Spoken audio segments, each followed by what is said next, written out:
Yeah, he's.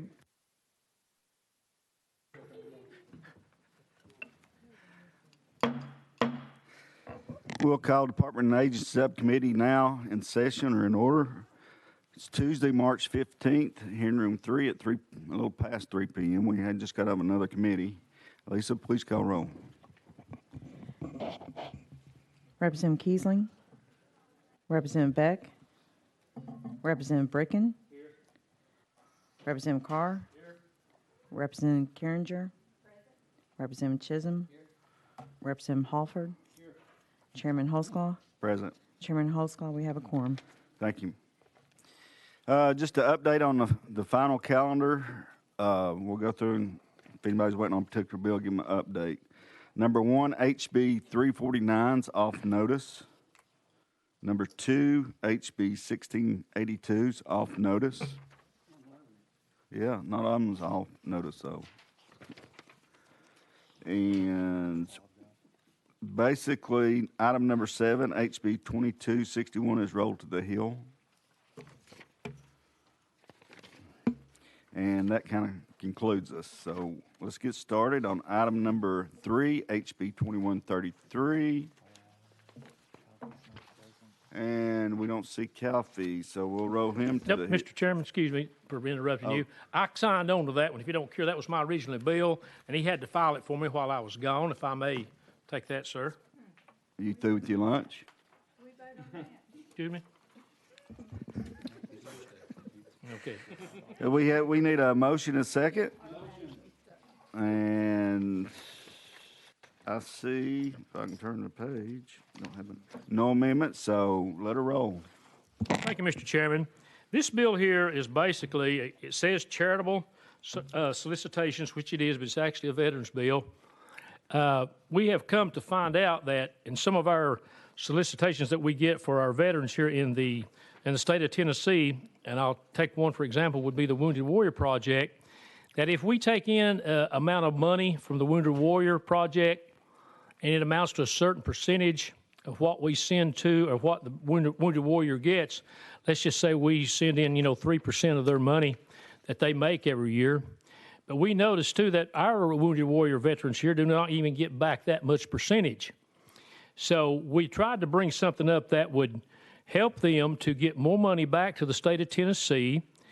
And without taking much time, the Secretary of State has found some things that he says is not exactly right about this bill. It would probably keep some other people from coming to the state to do charitable organizations like this. We plan to bring this back because this is the one particular ones of the agencies that do not give back as much as Tennessee gives to them. So I would be glad to answer any questions, Mr. Chairman, but with that being said and with the Secretary of State working with me, I would please request that we just take this bill off notice. Bills HB 2133 is taken off notice. And item number 4, HB 2379 by Representative Parkinson. You are recognized. Motion. Second. And looks like we need a motion to consider our actions on voting on the amendment. And Mr. Chair, can I explain this amendment before y'all consider your actions, just so we can be cognizant of the committee's time and so they know what they're considering. Do you mind? Go ahead. Thank you, sir. What this amendment that we're reconsidering simply does this. It simply puts in the code that our restaurants, hospitality businesses, arenas that provide entertainment for people that are either tourists or citizens in the state of Tennessee. It allows them to use their internet without TBI descending upon them and saying, "Hey, you're involved in illegal gaming." That's all this amendment does. And so, and how the reason I even brought this because some of our people on Beale Street, they said, this is a big industry, this online sports gaming, right? And people are getting, tapping into online sports gaming on their phones. They said, but we're the only ones not benefiting from the fact that this is legal in our state. And so how can we come up with a way to tap into the customer base of online sports gaming without tapping into the bets and the information that's being exchanged with the online sports gaming companies? I said, well, you know, I think a way to do that would be just like what Southwest Airlines does when you get on the plane. And you get on their internet, and then they send you to a Sky Miles advertisement. And then you go to wherever you want to go on the internet.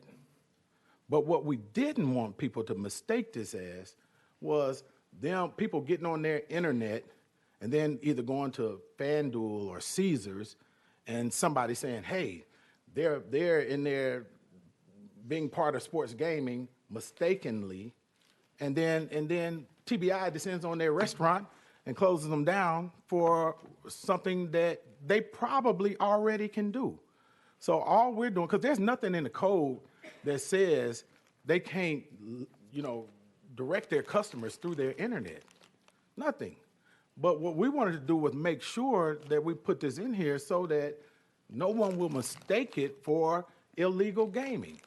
And that's all this does, is allows our restaurants, our hospitality entities to be able to use their internet. And if they direct their customers and they come up with, they don't even have to do it, honestly. But if they come up with some marketing strategy to get their customers to put their phones down and instead use their internet, then we want them to be able to make some money or sell another hamburger or give a free shake for their customers using their internet without TBI coming down on them and saying, hey, you guys are doing some illegal stuff, because they're not doing anything illegal. Because once this customer is using their internet and they decide to go to FanDuel or Caesars, all of that information is that customer's account, that customer using, you know, the FanDuel website. Representative Parker, I'm sorry. before we get into major detail, we got to get this thing Yes, sir. forward. Yes, sir. I'm sorry. Okay. Thank you, sir. So, you know, we need to reconsider our action, so I've got to have a motion and a second to do that. Motion. Got a motion? Second. And you got a second, so now we actually need to vote to hear the amendment. And we got to do a roll call vote because we got to have enough votes. Yes, sir. So, having said that, Lisa, take the vote.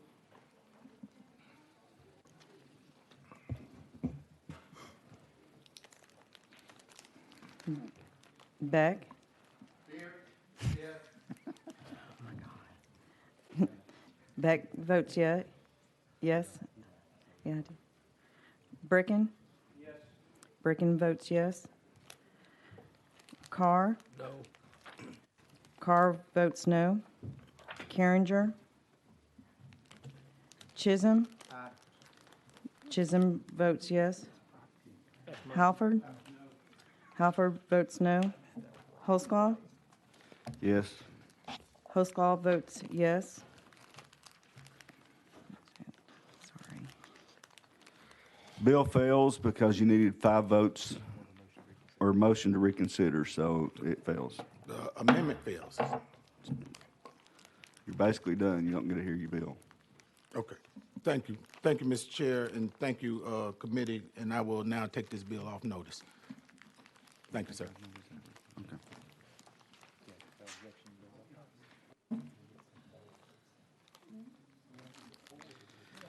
Okay, we're on item number 5, HB 1642. And just for the record, HB 2379 is off notice.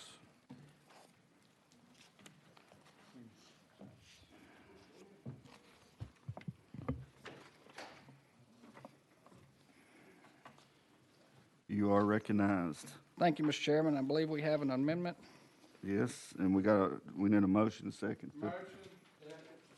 And what drafting code do you have? 015482. That'd be correct. Sure. So, if you want to explain the amendment makes the bill? Yes, sir. Okay.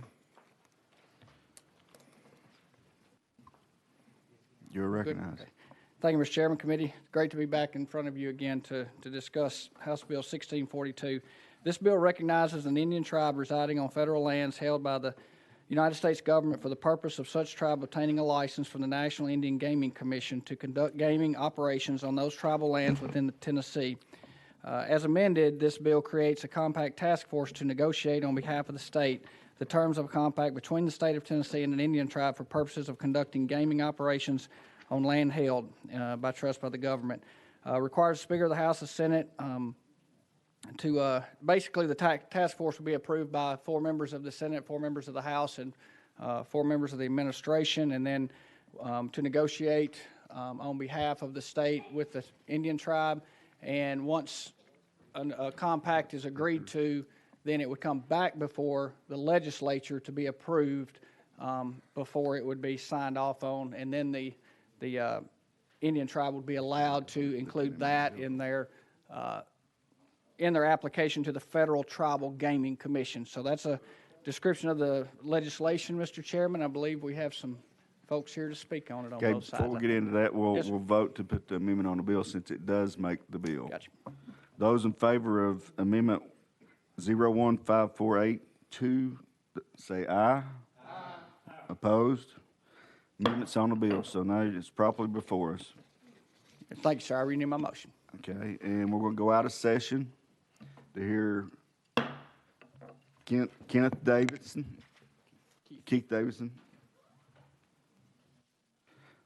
And for the record, turn your mic on, state your name and who you're with. And you're gonna have 3 minutes to Thank you, sir. give your, Ladies and gentlemen, my name is Keith Davidson. I'm here representing the Lauderdale County Chamber of Commerce. And while I want to talk to you today about the development in Henning, I'd first like to talk to you a little bit about Philadelphia, Mississippi. You see, Philadelphia is centrally located off of 4-lane highways. And by that, I mean, to get to Philadelphia, you're going to have to travel a minimum of 28 miles down a 2-lane road just to get to Philadelphia. Now, at the end of that 2-lane road, you're going to find what's called Pearl River Resort. Yes, they have a casino. They also happen to have multiple hotels, restaurants, retail.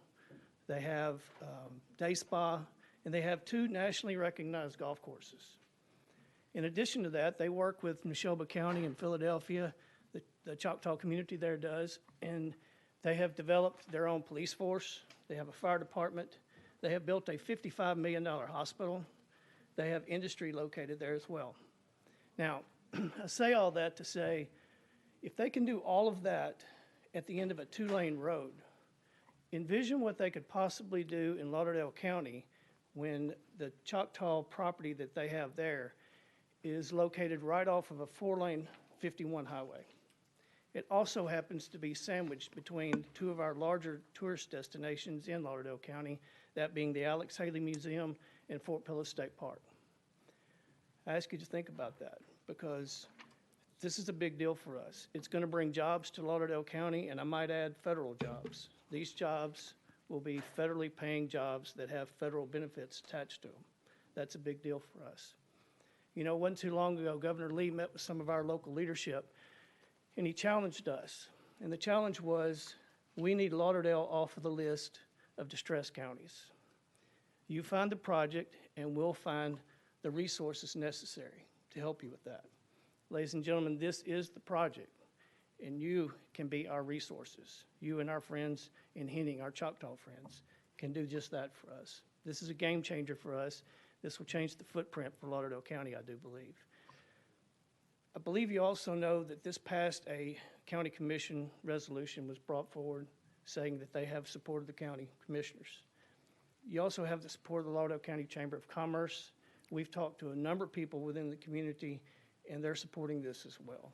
Lauderdale County wants this, and we're here asking for your support. With that, I thank you for your time and all that you do for the state of Tennessee. we thank you. Got any questions for, don't run off yet. Mr. Davidson, you are recognized, Chairman Holford. Thank you, Mr. Chairman, and you named off a few folks there that were in favor of this. What about law enforcement? What's their stand? I've actually met with local law enforcement as late as last week, and after sitting down, talking with them, explaining how some of the processes work, they're supportive of it as well. So they have some kind of affiliation with the tribe down in Mississippi. That's correct. What is that connection? What is that? We are the Choctaw community in Lauderdale County is a division of the Choctaw Nation in Philadelphia. It's the same tribe. Two Okay, locations. so there's no financial agreements between the two groups? They're the same entity. Okay. They have their own police force there now, as we speak, on the property in. Well, I guess what I'm trying to get at is the Mississippi group, are they, I can't think, they're sponsoring the Tennessee group, and then is there a financial arrangement between them? Yes, sir. Say they would share income or something like that? To that point, I can't think of another project anywhere in the state of Tennessee where they're willing to come in and develop a property and not ask the state of Tennessee for a single dime. They're going to get full support from the Mississippi Band of Choctaws. So will the Mississippi group benefit from this arrangement? Yes, sir.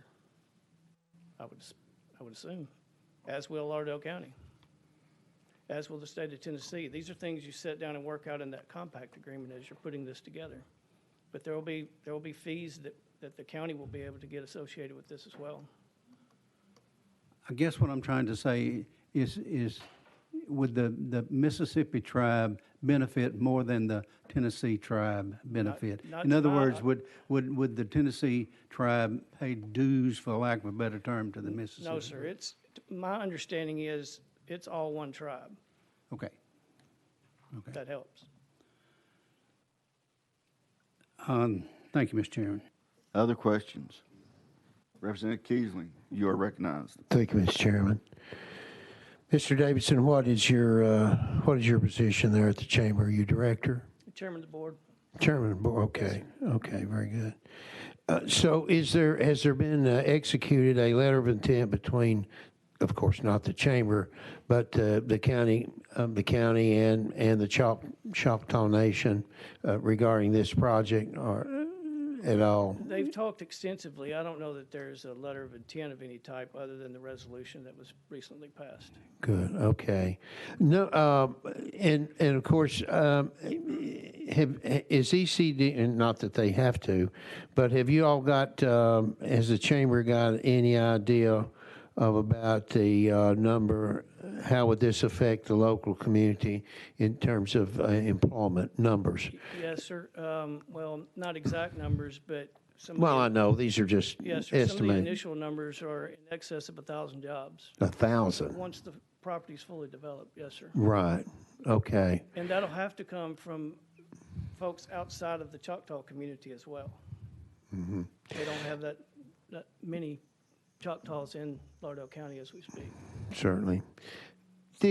Of course, the big blue, the blue oval is congratulations too, by the way, over that. We're looking forward That's to a that as big well. deal, and that's something that Representative Beck and I actually discussed at the end of our committee meeting last week. That and a good point that he made. I mean, that is coming to the neighborhood. Absolutely. Now, the neighborhood being 30 miles or less, and I'm sure that's in there. But the fact is that. It's going to take a long time. We understand that before that can be up and running. Do you have any estimates if everything just clicked and fell like dominoes here? Again, assuming that how quick can we be operational there? And I know it takes time to build, for Sure. for bricks and mortar. I get it, but what kind of date are they giving you? 25, 24, 26? You know what I'm saying? Not haven't 2024. Yes, sir. They haven't given us an exact time frame, but I do know there has been comments made that they'd like to have this done prior to Ford opening, if that helps Prior you. to. Yes, sir. Okay.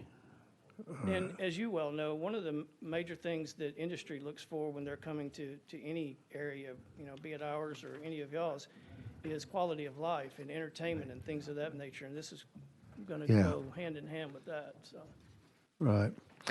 Mr. Chairman,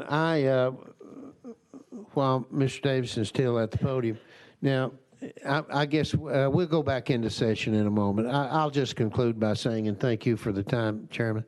Thank you, Mr. Davidson, for your time, your service to the chamber there, and we appreciate you very much. And Thank you. I appreciate that. stay the course, sir. Thank you for being with us today. Representative Beck, you're recognized. Thank you. And I was just, you mentioned the jobs, and I was just Googling Philadelphia and the two casinos, 2 hotels, and the golf courses employ some 2,400 to 3,000 workers in Yes, sir. Philadelphia. That's pretty doggone impressive. Absolutely. Thank you for being here. And not only that, if I might add, in addition to just what they're doing there, if you go actually into Philadelphia, you'll find that other retail and such has followed as well. So it goes hand in hand. What kind of acreage be looking at? What's defined in your area as far as Choctaw? They have recently purchased, I say recently in the last few years, additional properties that join their initial land. So I don't know the exact acreage yet, but it's a few hundred acres. Okay, so it's quite large. Yes, sir. Representative Halford, you're recognized. See any other questions? So we'll go back in session. Thank you. Yes, sir. Thank you. I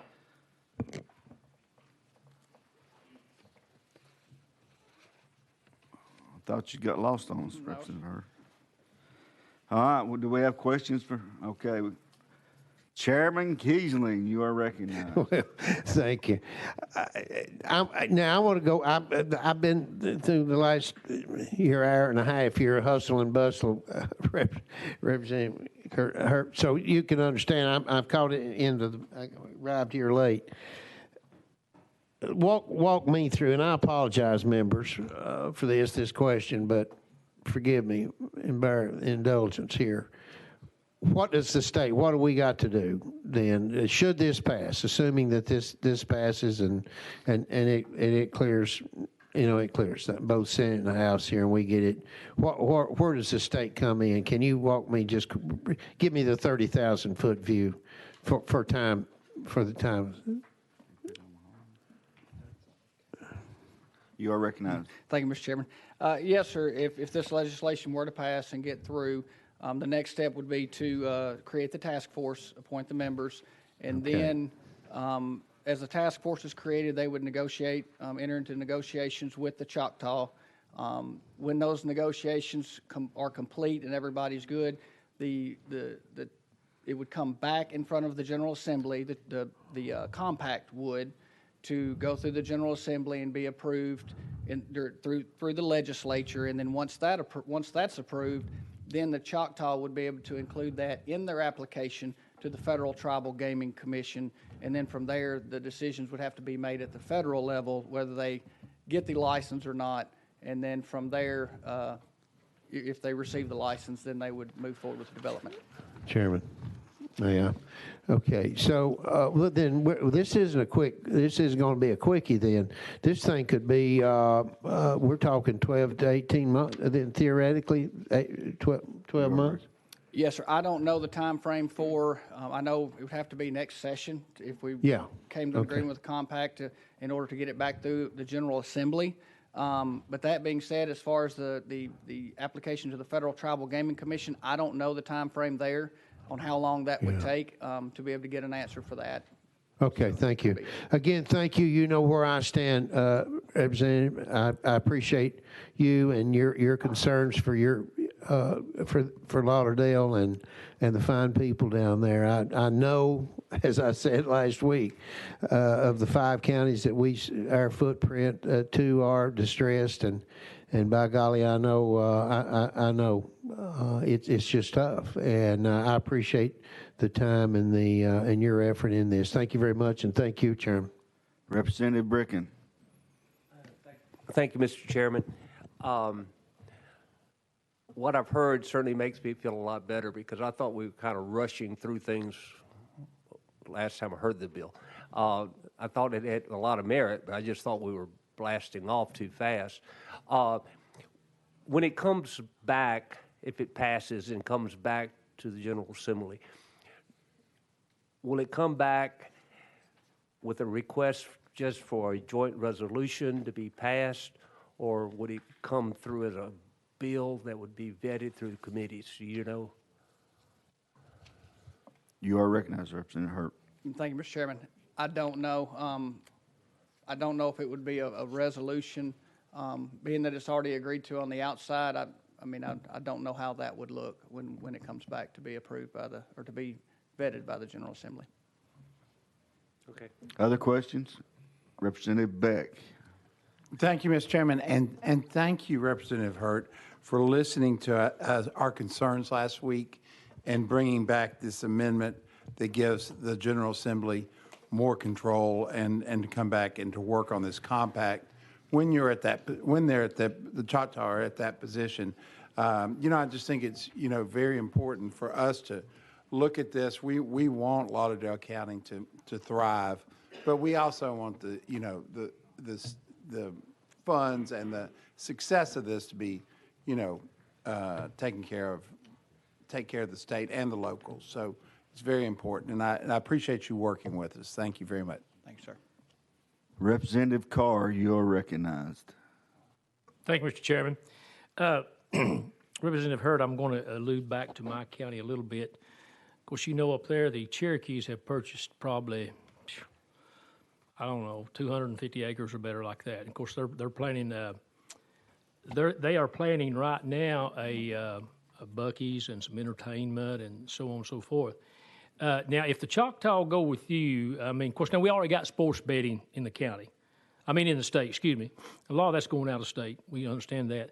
But if the Choctaw come in there and they apply to the Department of Interior and they get granted that they're tribal land, okay, then they would be able to do as the Cherokees do in Cherokee and also in Murphy. They have one in Murphy. They would be able to go ahead and put up their own gaming or casino. Is that right? You are recognized, Representative Hurt. The way the legislation reads, I believe so. Yes, sir. They would be able to pursue a compact, kind of going through the same process of having representation from the state and locals to enter into negotiations. That's the way I understand it, but not being familiar with the process that they use and only having spoken to the Choctaw to this point, I would understand it to be that way from what I understand. Mr. Chairman. Representative Carr. Of course, whether you want a casino or we don't want a casino, here's my question on this, and I got an attorney sitting here. He can tell me if I'm right or wrong. But if we don't do anything here for right now to know if this compact's going to be made or anything, and we don't pass this way, and then the Choctaws would come on in anyway and get that they're tribal land, and they put up a casino, and we don't make the pact, guess what state gets? Zero. Nothing. And that's the thing I'm thinking about right now. I'm not whether you want a casino or don't want a casino, but I mean, if they get, and I think maybe they will have a good chance at this because I've heard some other things, and I want you to know they're working the same thing in Sevier County right now. If they get classified tribal land, if you don't have something in place with them, Lauderdale's still going to be hurting. Thank you. Other questions, comments? You are recognized, Representative Hurt. In just a response to that, and I appreciate that, but I do know that from visiting with the Choctaw extensively, they want to be good neighbors. They want to take the process of benefiting the state of Tennessee and the Henning and Lauderdale County area. So that's why we are where we are. I do know that they want to do their part and be good neighbors, which I would guess that the others would be also. So that's why we're here today. So thank you for that. Would that be a 50-50 type deal? What would that be? Mr. Chairman, the table is wide open for negotiations on compacts. The way I understand they're laid out, that anything is on the table that any side wants to bring and negotiate. Other questions? Seeing none, we're ready to vote on HB 1642. Those in favor say aye. Aye. Opposed? You're moving on to full. Thank you, Mr. Chair and committee. And you're still there for just a second. Item number 6, HB 1938. Mr. Chair, I'd request to take that off notice. You request granted. HB 1938 off notice. Thank you, Mr. Chairman. Committee. And we're now, let's go and take, I'm going to do a little chair favor here. HB 2868 by the very nicely dressed Chairman Williams. You're too kind. Thank you very much. We have a motion and a second. And you do have an amendment. Yes, sir. It's drafting code 014872. And an amendment makes the bill. Yes, sir. So you want to put it on the bill and then explain the amendment? If the members would choose to. Those in favor of putting amendment 014872 on HB 2868, say aye. Aye. Opposed? Now it's properly before us. Thank you, Chairman and members. This bill, House Bill 2868, as amended, would reopen the office with Finance Administration, Department of Human Services, the Office of Refugee Resettlement back to where it was in 2008. As the members may know, the Speaker and the Lieutenant Governor had a standing committee over the summer regarding unaccompanied alien children that were brought in the cloak of night into our state. And currently the statute reads that the federal government would give us a quarterly report as to who's coming to the state and where they're being distributed. The federal government has not done that. It's my understanding that when the office was under the Bredesen administration was in the administration, that information was freely shared with the office because it was a position that was part-time funded by the federal government. This bill would reopen that with the intent of being able to know who is coming in and out of our state from the federal government. Currently, after closing, these East Tennessee Catholic Charities is the one who's administering the program in absence of the state doing it. The hope is really just to be able to collect data. The Catholic Charities are doing a great work here in Middle Tennessee and in East Tennessee. We don't want to impugn what they're doing, but the citizens of the state, have made it known to us that they'd like to know who's coming and where from and where. And this, I feel like this is about the only way we can get that data and information. There are some challenges as it relates to cost, and so anytime you reopen a committee, and so I hope to work with the department and finance to figure out if there's a more economical way to do it. With that being said, I'm happy to answer any questions you might have. We have any questions for Chairman Williams? Call for the question. So we are voting on HB 2868. Those in favor say aye. Aye. Opposed? You're moving on to full, young man. Thank you, Chairman and members. And we're going to take up item number 9, which is HB 2611 by Representative Johnson. We got a motion and a second. And you're ready to roll.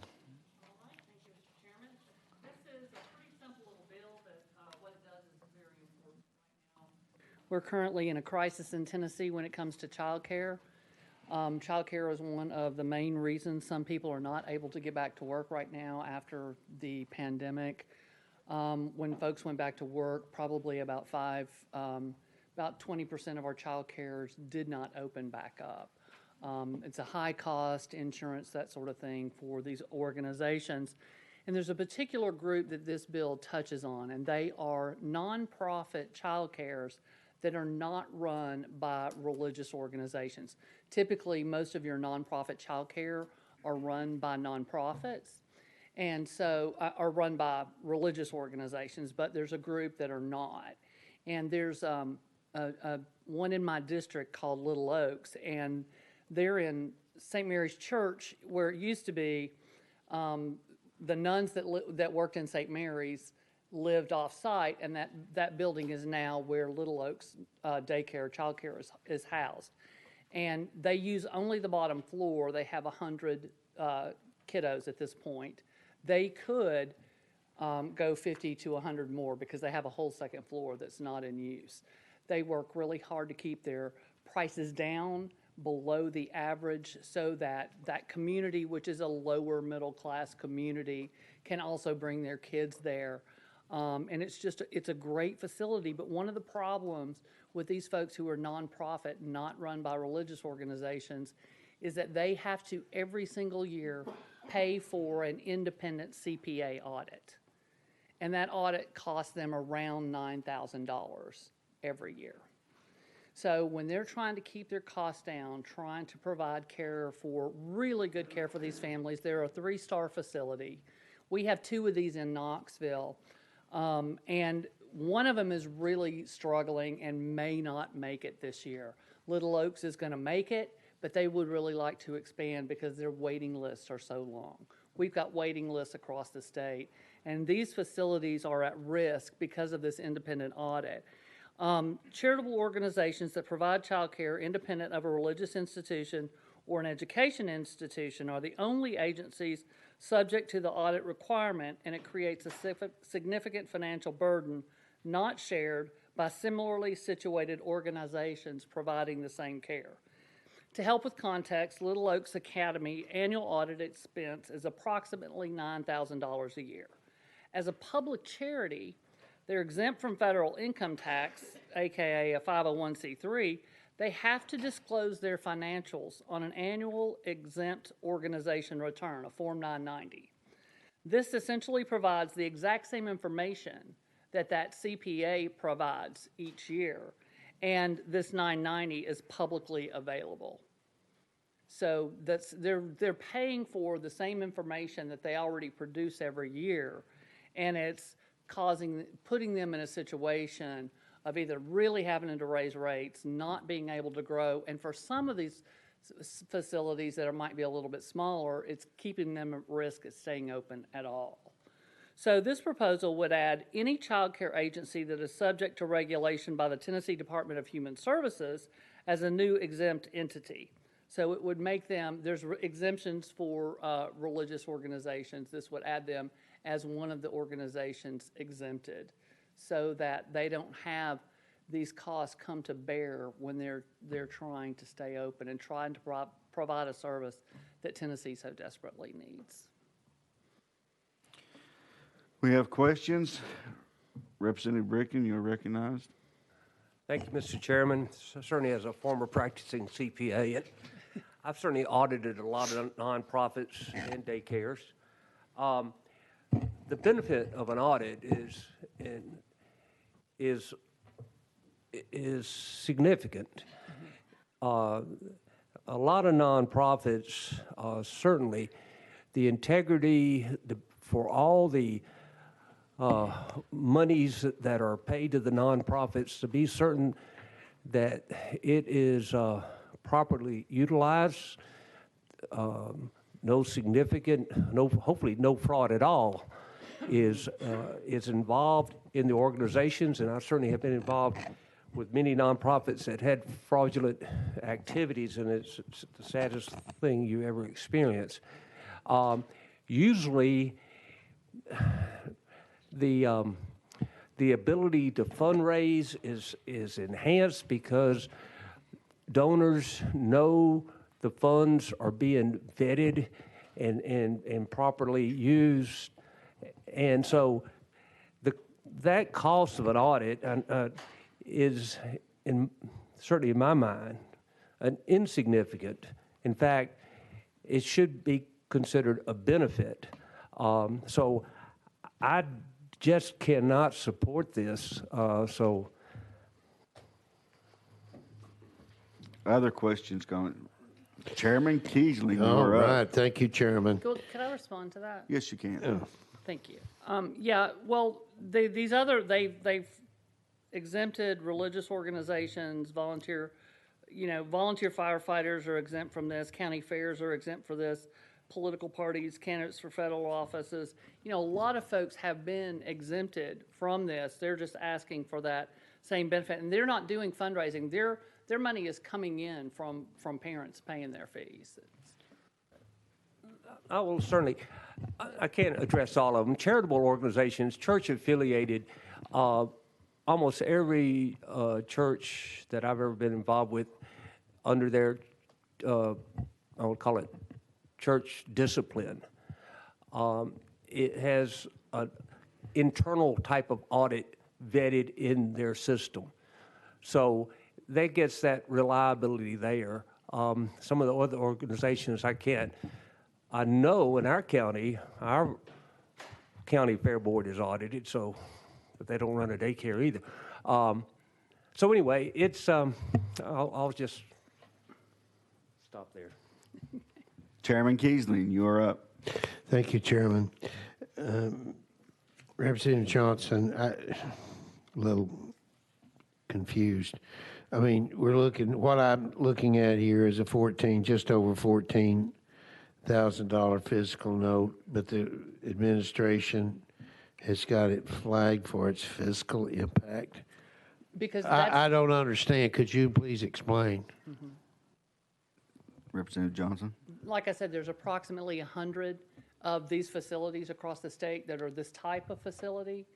And currently, under the category that they're in now, they pay yearly $144 registration fee. So when they get moved into this different category, that fee will not be there anymore. So it's 144 times the 100 facilities. Okay, thank you. All right, let's move then to today in the Senate. That it was in their committee today. Can you give us an update on the status, the posture over there right now currently? Representative Johnson. It was rolled. Oh, it was rolled. Yeah, it'll be heard next week, is what I was told.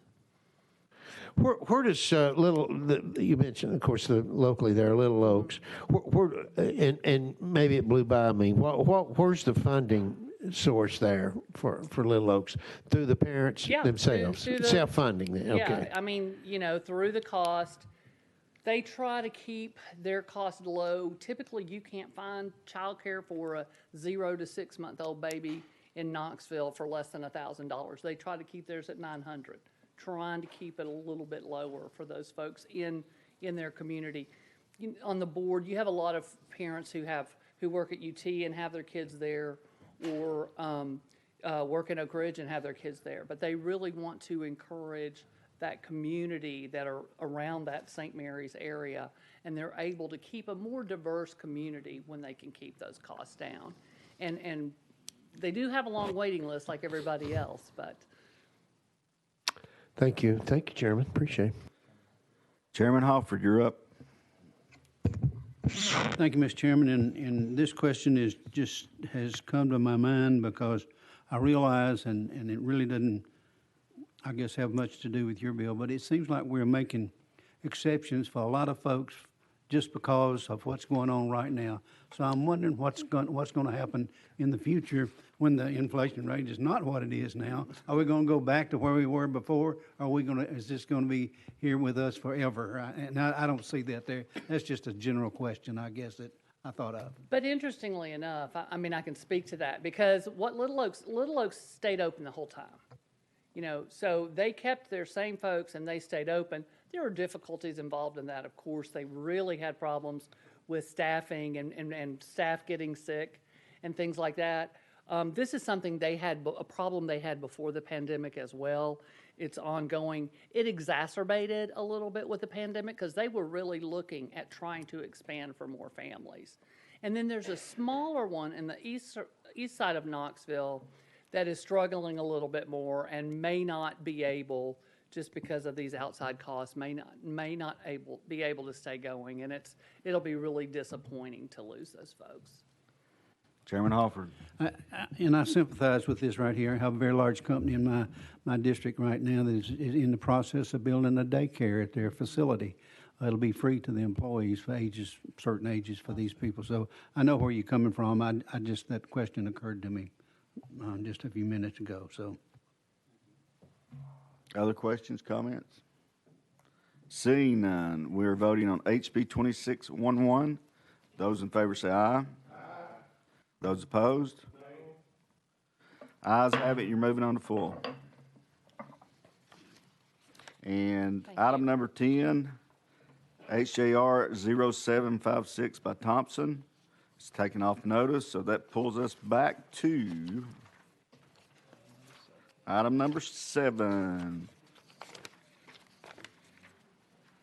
by Representative Jernigan.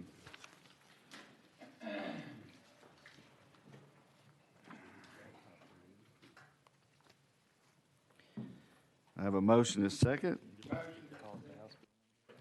It's HB 2261. And it looks like we've got an amendment. Got a motion and second on the amendment. You got the drafting code? Yes, sir. One moment. I'm not sure whose laptop this is. I'm going to push that way a little bit. Push it however you got to push it. Okay. Thank you, Chairman. My code is 015566. That'd be correct. Bingo. Thank you. So you want, the amendment makes the bill? Amendment does make the bill, sir. So we want to vote on to hear the amendment? Question on the amendment. We're voting on amendment 15566. Those in favor say aye. Opposed?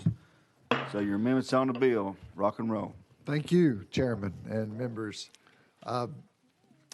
This bill is, I'm carrying this bill for the Tennessee Hospitality Associations and stakeholders in the hospitality industry. Certain regulations in Title 57 are a bit outdated in an ever-changing hospitality industry. This bill will streamline and update certain regulations using technology and best marketplace practices to what we feel to make the ABC more effective and a better agency than it is today, which is a good one. So, Chairman, I'd like to briefly go over and summarize what the bill does, each section, if that's okay. Go ahead. Okay, thank you. So Section 1, this would synchronize business licenses. This provision will allow a licensee to synchronize multiple establishments. It allows the licensee to apply or renew a license at the same time for all establishments. It's a bit burdensome for a business owner to have multiple renewal dates for one. If I've got 5 O'Charlie's and they're all renewed all throughout the year, I can pick one date and renew them all at the same time. It's a may. You don't have to do it, but that's an option for someone. Electronic verification. This will allow a licensee to use a cell phone or a computer to provide immediate verification on or off site, like for a caterer.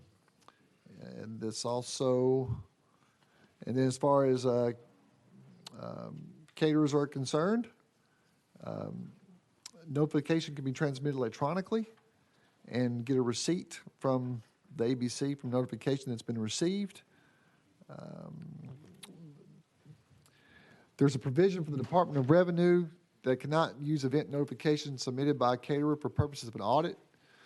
We spoke with Revenue. We're willing to strike this provision, and Revenue's agreed to work with the industry on how to do that. I want to move on to, there's a provision for wholesalers can deliver alcoholic beverages directly to the site of a licensed caterer at an event. The caterer must notify the ABC and be present at the location to receive alcohol.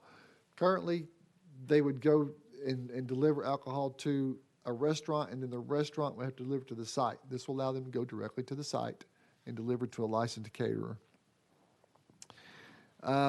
There's also, summarized all this, notification when you apply for a liquor by the drink license. You want to identify who the individual is that owns the business, and then that's who you will deal with. A lot of times the ABC will come in, they'll give the citation to a bartender or a manager who's there. They may not like the owner. They'll never see it. This guarantees that it goes straight to the owner or whoever's listed as the person so they can deal with it directly, and it's also by email. And the last provision would be that the ABC director shall be an attorney. He's currently in law. We were going to strike that provision, and that's what the bill does. I want to say that the Senate today, there were several amendments that address this that we are in agreement with. For instance, the ABC director shall be attorney. We're willing to strike that. We're working with we want to work with some of the ABC's concerns. Synchronizing the business licenses, we're willing to extend that date to where it's not ineffectively, so they think it's going to be next year. We're willing to do that. I have a question regarding the licenses. Is there something there that says that they don't have to hang that on a wall or make it visible? So that was my next point, is that for electronic verification, that was also an amendment for the license to be on. We're fine, post the license up I there. think it definitely needs to along be as- on there. And have the electronic verification as well, to have both. Okay. That's reasonable. We're willing to work with that, and so we're doing everything that we can to address the concerns. These are just we feel as in the industry is common Okay. sense regulations, and we have testimony here that I'd like to hear from the industry that would like. Let's see if the committee needs or thinks they need to hear that. Do we have questions? Chairman Hoffer. I just noticed in the amendment here where the time for notification, my licensed caterer has moved from 2 days to 1 day, and I was just wondering why. Right. It's in our current, and a lot of this is downtown, but in our current environment, and I'll give you an example. The Predators are playing on Sunday. It's a playoff game. If it's a suicide, if they win, they're playing the next day, and then the caterers need to be able to provide that at that time. So it's something that where they can give notification and still have that as an option. Otherwise, they would not be able to provide any catering. And so it's really, I wouldn't say this is going to happen in a rural county downtown, but downtown, it happens to where it's moving really fast. So anybody can do this anytime, not just because of the situation you gave? Well, it's an example of I'm giving you an example of what it is the 1 day. Again, it's something to where if we need to work with the ABC, because I have not gotten any language, and I've tried. We've already eliminated some provisions that we got rid of. We've clarified some language for the ABC, but I've gotten no language from them that they're willing to work with. So we're doing our best to address it. But if you would allow testimony to hear from those folks, I think they'll be able to answer the question that you have. Thank you, Mr. Chairman.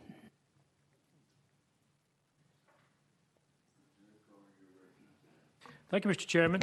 Yeah. Representative Jones, who brought you the bill?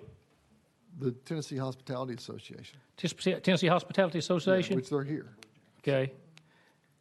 Dan Haskell, okay. Yeah. They brought you the bill. Yeah. Okay.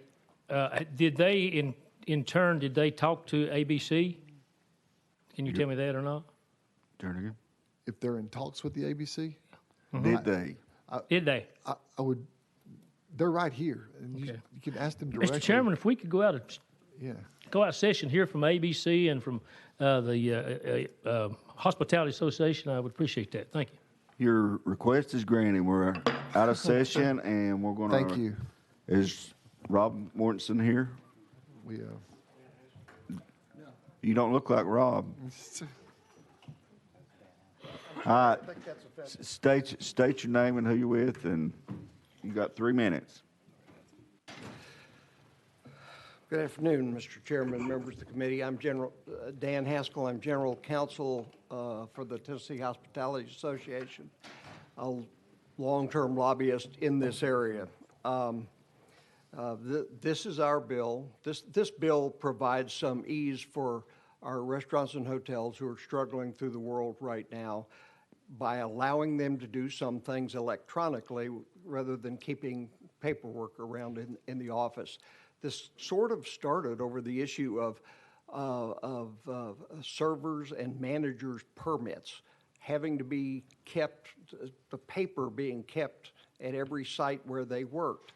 If you have a restaurant where you have 2 sites, you may have a server who works at both sites. In regards to that, this bill allows you to have that electronically. You can keep it on a computer and show it to them, rather than having to produce another copy and keep it in the other place. If the way servers are today, they often work in at least 2 places. So this bill has a series of things that are like that. I'd be happy to answer any questions. It is, you know, I came from the ABC. I was the assistant director there from 81 to 85. I wrote the catering statute. At the time we passed the catering statute in 98, we thought notice needed to be left to the ABC, and it was. At that time, notice was all paperwork. People came down there and gave notice. In regards to whether or not a caterer ought to have to give a longer notice, it now seems appropriate, since they're doing it by text and email to the ABC. The ABC can readily forward it to their agents in the various parts of the state, that information is available to them essentially on an instant basis. And it's an improvement in our ability to respond to things that occur suddenly. People want to have catered events tomorrow. It happens all the time, and if you don't permit it, what happens is those things occur illegally. A good deal of the catering of alcohol that goes on in the state is done by people who are not licensed by the ABC. Now, there are ways to do that. I don't want to talk about how that works at this point.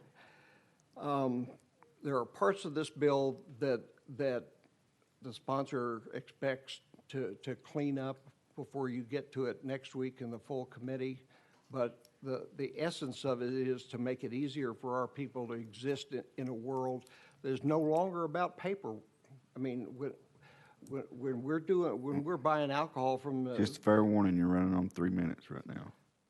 Thank you very much. I'll answer any questions you have. Committee have questions? Seeing none, we'll hear from, well, you gotta, I can't see that. Representative Carringer. Thank you, Chairman. I just had one question for you. So many years ago, the ABC director was not an attorney. Is that correct? That's not correct. In 1963, the ABC was created as a separate entity. I've given this speech 1,000 times across the state. So Well, I've just gotten here, so I'm new. The ABC director was always an attorney. Historically, the ABC assistant director was an attorney. What's changed in that world today is that the ABC has staff attorneys in addition to a director and assistant director. I personally am fine with the ABC director being an attorney. And as I understand it, they propose to take that out of the bill. So you're saying they propose to take it out, that the ABC director will not be an attorney, or that they should be an attorney?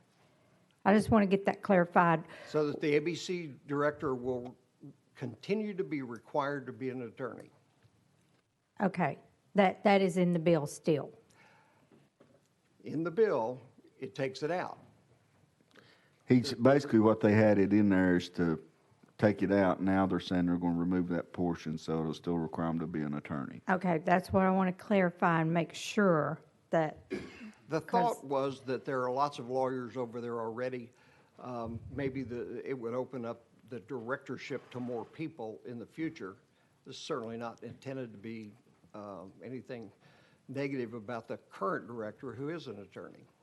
And I was an attorney when I was there. So. And I guess I just had one more statement or question or whatever for you. Has there been issues as to why you would even think about changing that?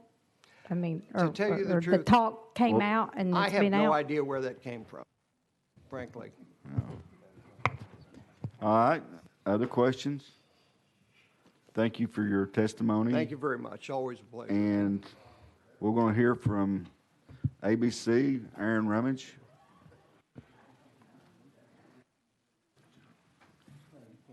And please state your name and who you're with for the record. And you have 3 minutes also. Aaron Rummage with the TABC. Chairman Carr, what was your question again? had a question about. Chairman Carr. I was wondering about the emphasis on this bill as to what stance the ABC's taking on. I know it looks like there's going to be tremendous changes here. Anything from IT work to this work to that work, and not posting this, that, and the other. And I just don't know.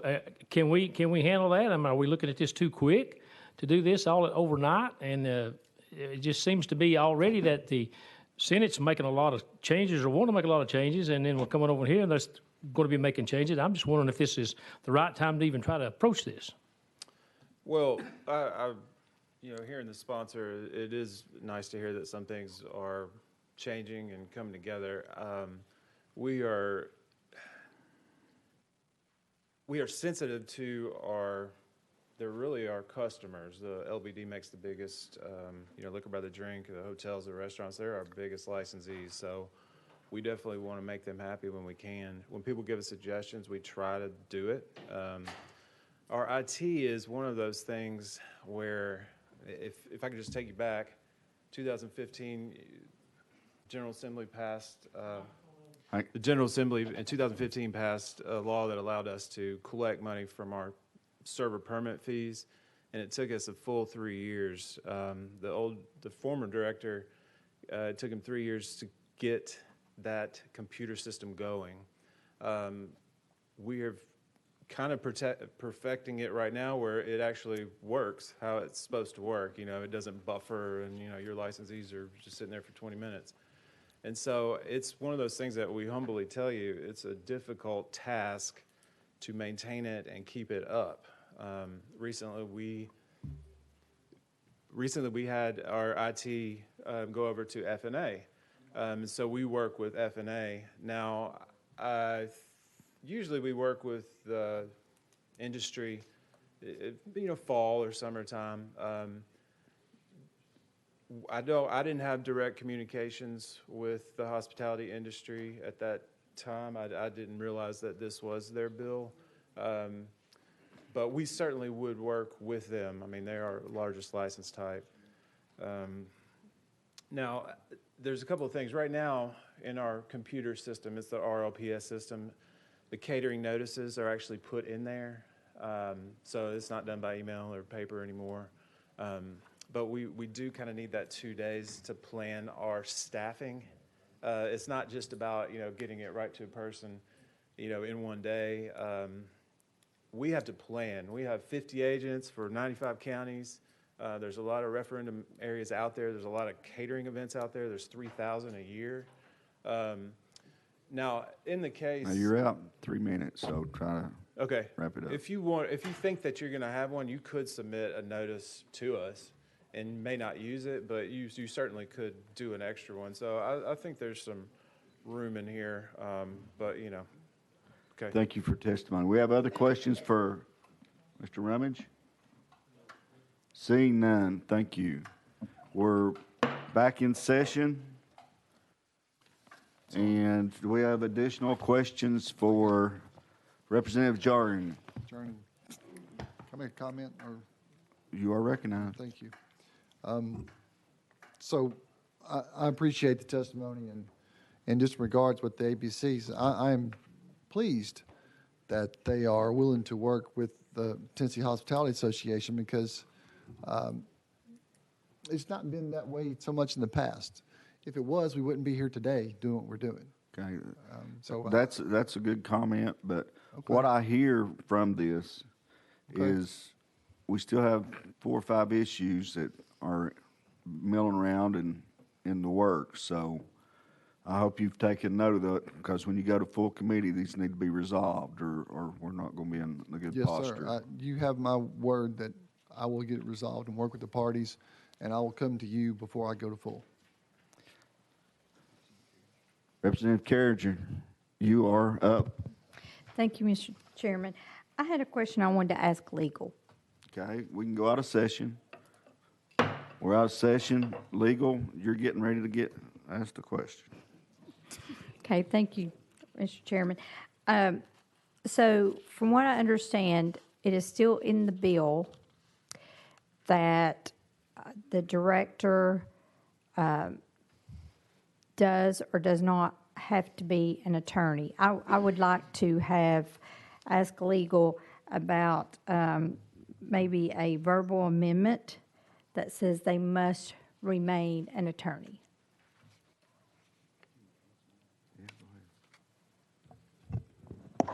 Thank you, Matt Mundy from the legal. I think that's a question. It's a question for the committee as a whole for the chair to consider that as a motion and then take a vote on it, whether or not they want to accept an oral amendment to remove. That would be section 4 of the bill. Okay. We're back in session. What I heard, he's going to address that through one of his changes. I can give you my word that they'll be out. If you want to do the verbal amendment, I would consider it friendly. So whichever. I mean, if you're going to address it, then you need to address it all at one time versus sir. just. It will come out. Other questions? Seeing none, we're ready to vote. We're voting on, what number is it? 2261. Those in favor say aye.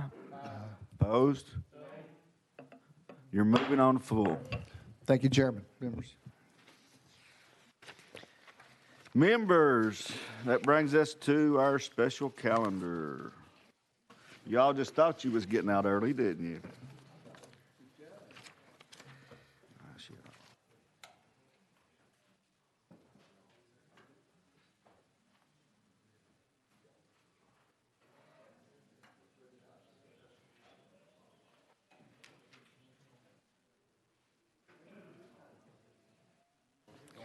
All right, members, our special calendar, HB 0426.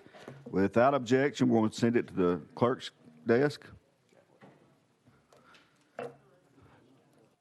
Sent to the clerk's desk. Item number 2, HB 1994. Without objection, will be sent to the clerk's desk. Now, members, what I want to do is thank you for such efficiency and knowledge that we probably are the first committee to shut down this year. So my condolences. But I do thank you for all your efforts and willing to work and get things done and work together.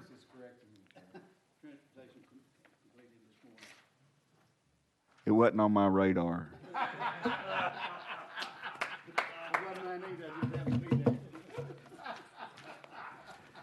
But really, guys, thanks for all the great work, and I appreciate you making this an easy and fun committee. Chairman Keesley. If I may, thank you, Chairman, again, for your leadership throughout this session. We appreciate you very much, and staff. Thank you. And let's not forget the background people that do all the grunt work for us. I mean, there's a lot of moving parts, but this committee will be closed subject to the call of the chair.